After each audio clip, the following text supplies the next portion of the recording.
Hi everyone, my name is Dasha and welcome to my channel. So I started sewing earlier this year. It's very fun, I'm having a blast, but I'm not really doing it too often, and I thought, you know what, maybe I should just record my progress. If I record my progress, it'll kind of give me a nudge to work on this a little bit more often, and also honestly it's been kind of fun, and I think it will be fun to see where I end up in a year or so. So I knew from the very beginning that I wanted to try drafting my own pattern, right?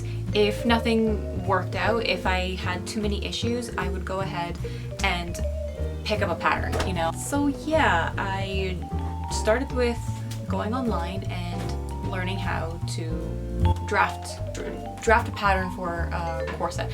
Well, in my case, a corset top. I knew I didn't want anything that would be actually tight lacing. I knew I didn't want anything that would be very extremely like a corset, but I knew I wanted to have some structure, so I knew maybe some boning, but not anything in the realms of natural. Having decided what I wanted to do, I went online and looked at a lot of videos and looked at a lot of tutorials on how to draft a pattern and everything, and I went from there. So first, I planned out the shape of the top I wanted to create. I'd already had a base pattern I'd created a little while before, and I used that as the outline, and then I put tracing paper over top to create my design. As I was creating the look, I was referencing tutorials helpful people had put up online to aid people like me, and originally I was intending my top to be strapless, so I was designing it with that in mind. Then it was time to cut out the pieces.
Then I transferred my design onto sturdier paper. Since this was a trial run, so to speak, I didn't want to use fabric that I would be overly cautious with. I used a thin cotton fabric for the lining. I had an abundance of this. And this nice, really old fabric that my mom had lying around for at least 25 years. Maybe even longer at this point, I don't know. It's kind of stiffer cotton. Anyways, then I cut out the pieces from each fabric and I matched them up.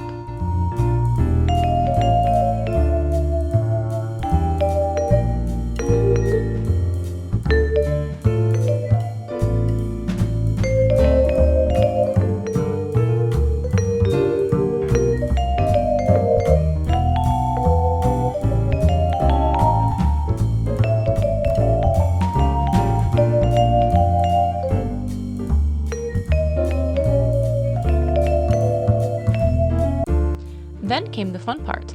I joined all the pieces of each side together, basted them, and then I stitched. And after that, it was time to join the two sides together. And let me tell you, I struggled. For some reason, lining up the pins to go through both sides in the same place is what got me. You can also see that I'm not pinning them right sides together. That is because I was planning on covering it with bias tape, so I did not need to worry about exposed edges. After I had everything secured, I basted and stitched.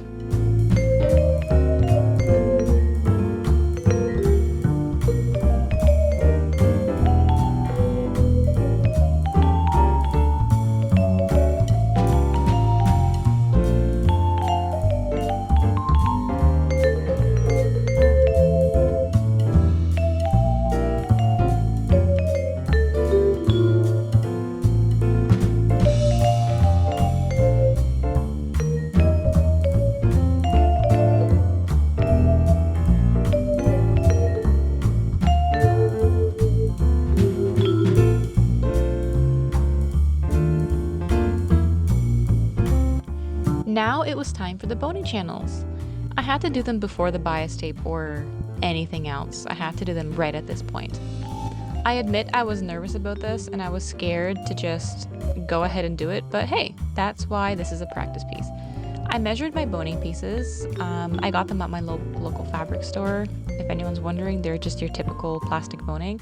And I made sure to sew my channels a little wider than that.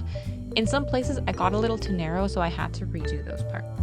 Then I got my bias tape, also acquired from the local store, and I started pinning. I was cleaning up as I went, basically.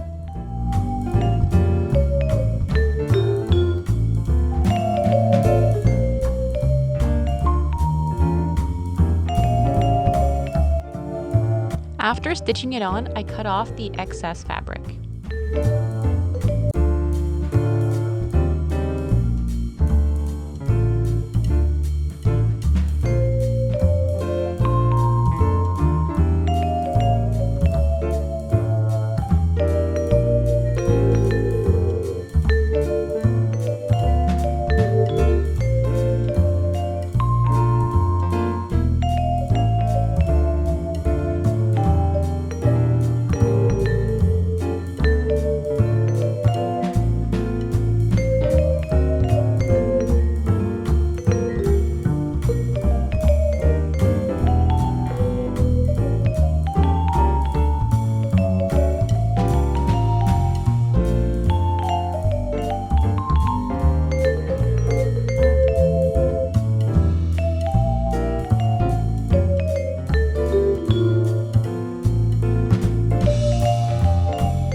Now it was time for some hand sewing, which I am not very practiced in. The most I'd done before was a bit of embroidery and sewing on some point shoe elastics. So needless to say, this went slowly. And I actually completely forgot to record this part because I was busy asking for help on how to even do anything, but here's the finished result of that.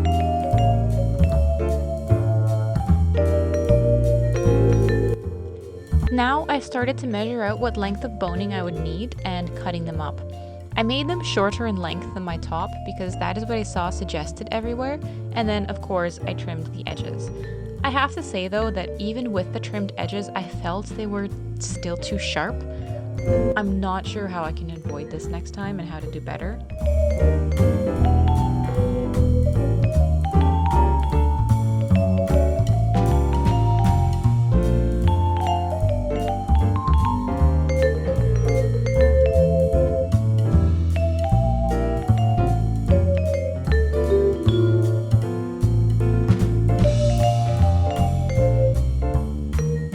After ironing out the boning so it lay more or less flat, I inserted the pieces and covered the bottom with bias tape the same way I did the top. It's zipper time! Originally, I was planning on lacing up the back, but at this point I really didn't want to. I had only attached a zipper once before, and that was an invisible zipper that went into a skirt. This time I was working with a separating zipper and one that was slightly too long. So what I did was cut what I didn't need off the top, and then I just sewed in place a lot to recreate the stopper. I don't know if there's a better way to do this, but that's what I came up with and it worked, so yay. After that I just basted the zipper onto the top and I stitched. I did the same thing with the other side.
So it was at this point that I tried it on, though before you get the wrong idea, I have been trying it on before this too. It's just that this time it was closer to being completed, so I had a clearer idea of what the issues were.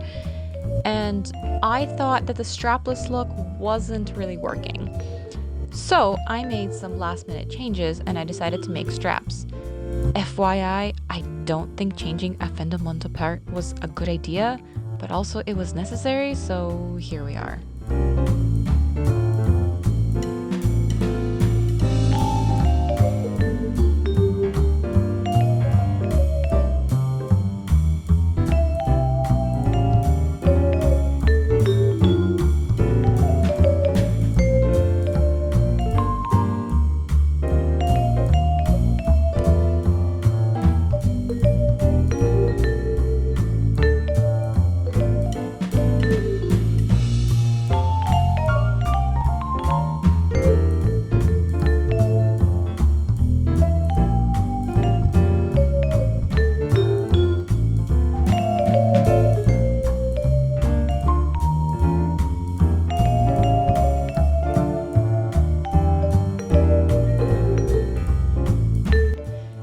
What you're seeing now is me figuring out how to attach the straps so they don't look completely messy and out of place.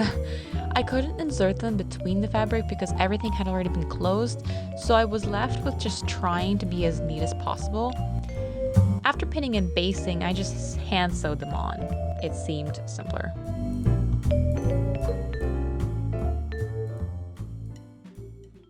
And now for the final result.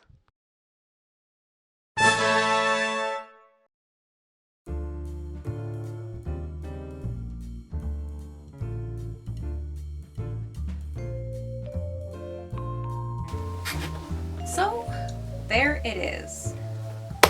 Review time. First of all, do I overall like this? I think I do. I think it's definitely wearable. You know, it's definitely something that I can see myself going outside and wearing just on a fun day out or something like that. So out of the things I think that went well, I am quite happy with how the bottom turned out and how in general it sits. I feel that it truly looks like it should. That I made the base pattern, well, the adjustments to the base pattern, right, to make the corset, that I did them correctly, and that later when they didn't work out, I adjusted them correctly. Like in like this area here, I had to take off quite a bit. So I'm quite happy how that part turned out.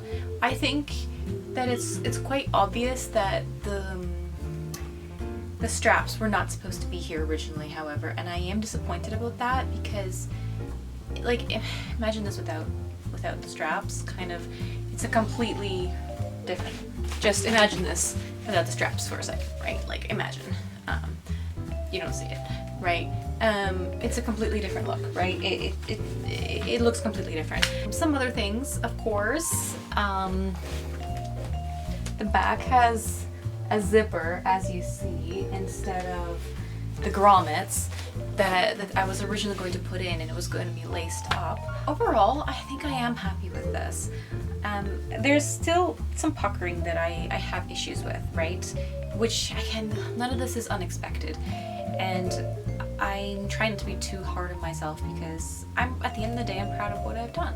I am proud of having achieved this, and I know what I need to do differently in my next project going forward. So yeah, that's that. Thank you for watching my video, and I'll see you all next time.